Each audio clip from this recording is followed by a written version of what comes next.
जातियाँ कुत्ता, बिल्ली, गाय, भैंस, भेड़, बकरी, इनकी जातियाँ हैं। हम तो एक ही शक्ल के हैं सारे। कहाँ जातियाँ बताओ मुझे? हम तो मानव हैं ना, तो मानव कहलाओ।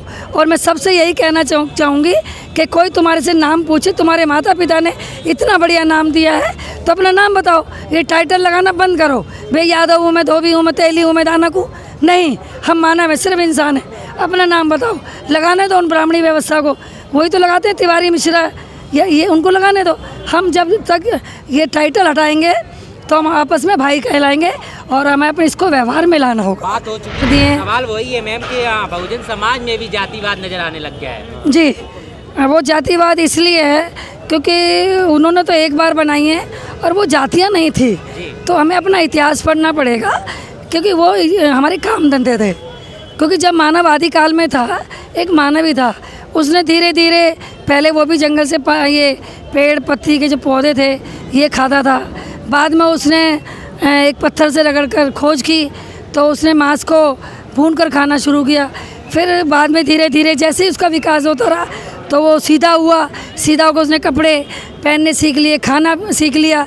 और उसने फिर बाद में, क्योंकि हम भारत के मूल निवासी हैं, हम ही यहाँ के हैं, ये भारत हमारा है, हम यहाँ के शासक हैं। लेकिन जो आर्य थे, जो आए हैं मध्य एशिया से, तो ये तो आके अपना षड्यंत्र करेंगे ही।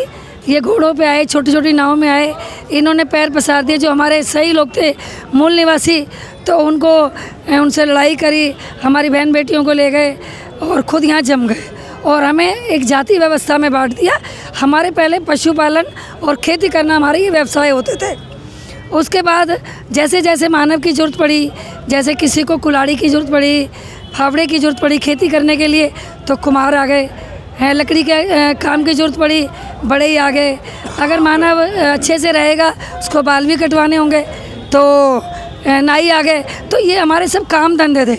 जैसे गाय, भैंस, भेड़, बकरी थी, इनको भी चराना पड़ता था, दूध भी निकालना था।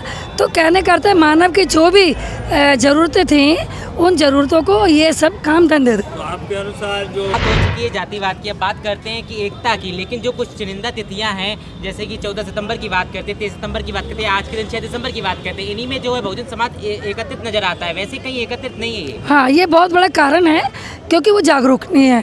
वो सोचते बाबा साहब की पूजा कर दी, फोटो पे माला चढ़ा दी, वो इससे हमारा काम हो जाएगा, या एक दिन 14 अप्रैल आके अपने दर्शन दिखा दिए, तो उससे काम बनने वाला नहीं है। और चाहे वो महापरिनिर्वाण दिवस हो, चाहे वो ज्योतिबा फूले का जन्मदिन हो, कोई भी जन्मदिन मना लेते हैं, उससे काम नहीं बनेगा। घर से निकलना पड़ेगा, काम करना पड़ेगा, बच्चों को शिक्षा देनी पड़ेगी। इसको बोलते हैं सामाजिक शिक्षा, जो नहीं है, और वो ये लोग नहीं पढ़ाएंगे।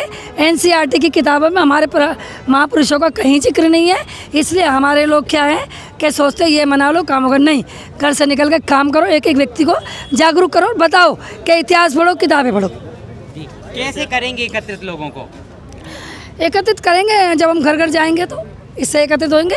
आप एक दिन में एक व्यक्ति को करो, ये मेरा अपना एक्सपीरियंस है। एक दिन में, जैसे महिलाएं हैं, महिला घर में जाके गप्पे मारती हैं इधर उधर जाके, वो बातें ना करके बाबा साहब की बात करो, ज्योतिबा फूले की, पेरियार जी, सावित्री बाई। अरे तुम किसी की बात नहीं कर सकती हो, तुम एक औरत हो, सावित्री बाई फूले की बात करो कि वो कैसे भारत की पहली शिक्षिका बनी, कैसे एक स्कूल ज्योतिबा फूले ने खुलवाया।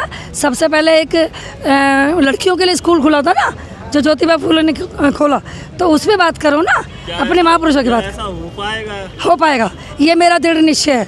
आज भी लोग जैसे बहुजन समाज के लोग, करवा चौथ, ऐसे कुछ लोग, कोई बात नहीं, जब उनकी मानसिकता बदलेगी, सोच बदलेगी। किताबें नहीं पढ़ती ना, वो तो राम चालीसा पढ़ती हैं, वो तो करवा चौथ रखेंगी, वो तो कृष्ण राम को मानेंगी। जब तक मानने दो, किसी दिन तो सोच बदलेगी ना, जब उन पर अधिक अत्याचार होगा। अभी तो उनको अच्छे कपड़े मिल रहे हैं, खाने को मिल रहे हैं, क्योंकि ऐसा है, एक पीढ़ी संघर्ष करती है, एक पीढ़ी आराम करती है। जो इससे कि पहले की पीढ़ी जिसमें मैं थी, हम मेहनत करिए, मेरे जो बच्चे वो मेहनत नहीं कर रहे हैं, वो सब मोबाइलों में लग रहे हैं, मस्त हो रहे हैं। तो इसके लिए संघर्ष करना पड़ेगा, और संघर्ष भी जागरूकता का करना पड़ेगा।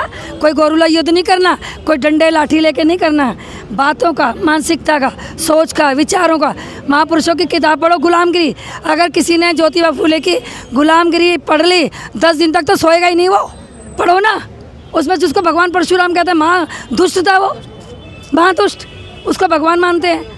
तो इसलिए पहले तो हम आपस में भाईचारा करो, एक दूसरे में शादी करो, घर जाओ, खाओ पियो, उठो बैठो, व्यवहार, पहले व्यवहार बदलो। सब चीज़ व्यवहार से बदलती है। जब व्यक्ति अपना व्यवहार बदल देता है तो सोच भी बदल जाती है। मनुस्मृति पर आधारित एक नया संविधान बनकर तैयार हो गया। क्या लगता है कि बहुजन समाज की एकता न होने के कारण ये लागू भी हो जाएगा? ऐसा कभी नहीं होगा जी। इतने तो बहुजन नहीं है, अगर हुआ तो इनके उठा के इनका गलेबान से इन्हें नीचे भी गिरा सकते हैं। जब तक चुप है, 2 अप्रैल का आपने देख लिया था भीमा कोरे गांव का, तो इसलिए ऐसा कुछ नहीं है। 500 मार थे और 20,000 लोगों को मार दिया था, तो 28,000 लोगों को मार दिया था। तो इसलिए ऐसा नहीं है। हम सब अगर पढ़ोगे कि शूद्रा कौन थे, उसमें क्लियर लिखा है हम शूद्र नहीं थे, हमें बनाया गया, हम क्षत्रिय ही थे। और आज भी जो जोश है ना, ये जो हम बोलते हैं वो क्षत्रियों वाला ही है। तो इसलिए जाति व्यवस्था कुछ नहीं है, हम इंसान हैं, इंसान बन के रहो, व्यवहार में लाओ। मानसिकता ये भौतिक वस्तु थी, इसे फेंक दो, दिमाग से सोचो, दिमाग को इस्तेमाल करो, मनोवैज्ञानिक दृष्टि से काम करो। और ये जो पाखंडवाद, अंधविश्वास, इसे ख़त्म करो। ये सब सोच से बदलेगा। और जितनी किताबें पढ़ोगे, बाबा साहब तो कितनी किताबें लिखे गए, पढ़ो ना, राइटिंग स्पीचेस पढ़ो।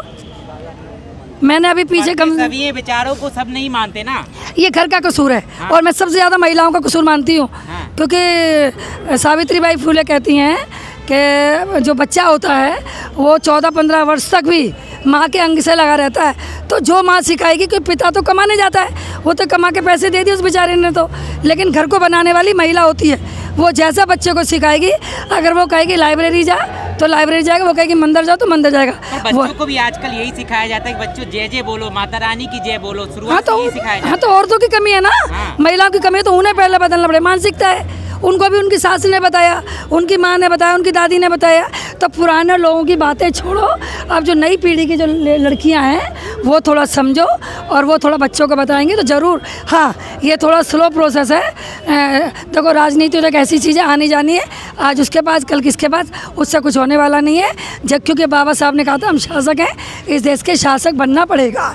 और जिस दिन एक बार सत्ता शासकों की ईमानदारी से, सोच से आ गई, सोच से जिस दिन सत्ता आ गई, उसके बाद कभी सत्ता जाएगी नहीं।